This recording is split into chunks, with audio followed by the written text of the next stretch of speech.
All right, guys, what's going on? Welcome back to Top Line. It's your boy Chris, and ladies and gentlemen, hope everybody's having a great Sunday, man. All right, look, man. All right, so y'all see my instant reaction to the Cowboys versus the LA Rams game. Wasn't too happy, and it that game solidified all the things that we've been trying to cover up. Let's keep it real. Now, again, this is preseason, this is backup, but what the Cowboys, it showed they didn't really fix nothing, right? Like, one of the things you did not have before was depth, and now it shows you do not have none, right? That wasn't the biggest thing, that preseason game, even though it was the backups, right? Even though it was the backups, when you're trying to build a culture, when you're trying to build a culture in a team, you're literally trying to set the standard. The standards, and this is what we have to remember: the standard is not just for the starters. Sometimes I think we often get confused with that. The standard is not just for the starters. A little cricket here. Hold on. The standard is not just for the starters. The backup supposed to uphold that standard too. That's how you become a starter.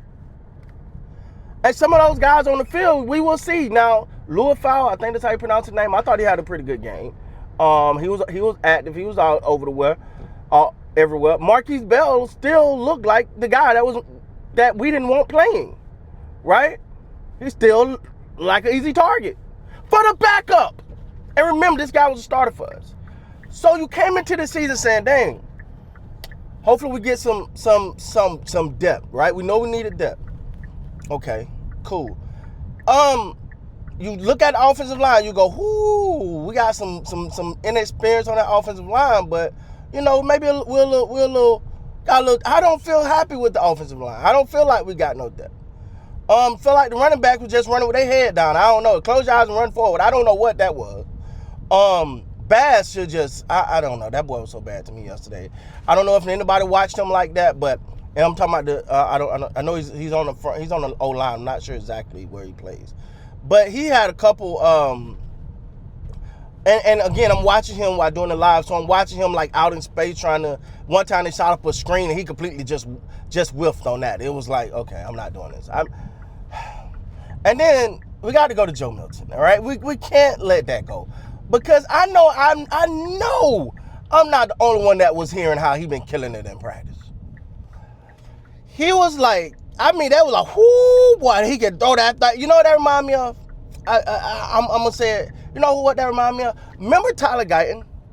Remember his rookie year? And everybody talking about how big he was. Oh, that guy's huge. That guy's big. It sounded like Joe Milton with the same thing. Oh, he can throw that ball 100 yards. Oh, he got an arm. It don't matter. I got an arm. It don't matter. If you cannot deliver passes where they need to be in real time, none of that BS matter, man. None of that BS matter. And Joe Milton looked like we in trouble at backup quarterback. Now, do he got a chance to redeem himself? Yeah. Do I hope he redeem it? We better. He better redeem himself. If not, we hoping Dak is just. And then you got Dak playing behind a makeshift offensive line that the jury's still out on. Like, you see what I'm saying? This is not looking good. Yesterday, that game was important. And as much as we like to say it's not the starters, I get that part.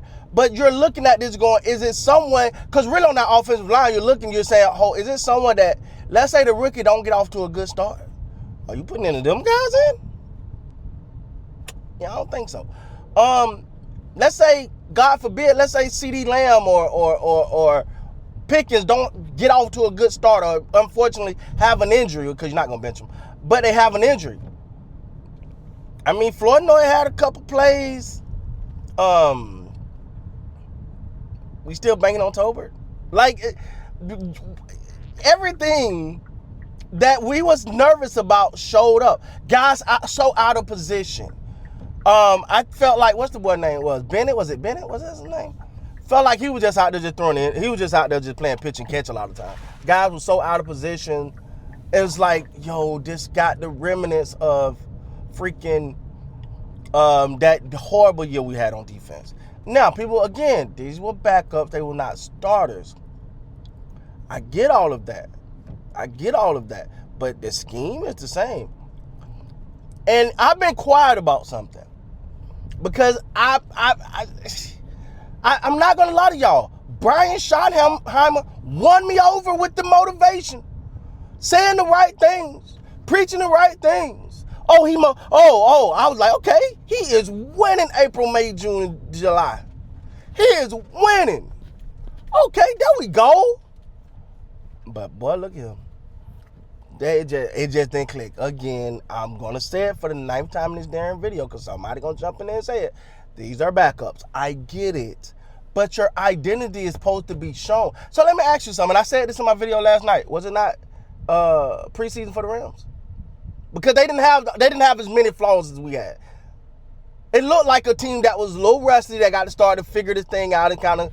But you seen the culture in their backups. The quarterback looked like he knew how to throw a football.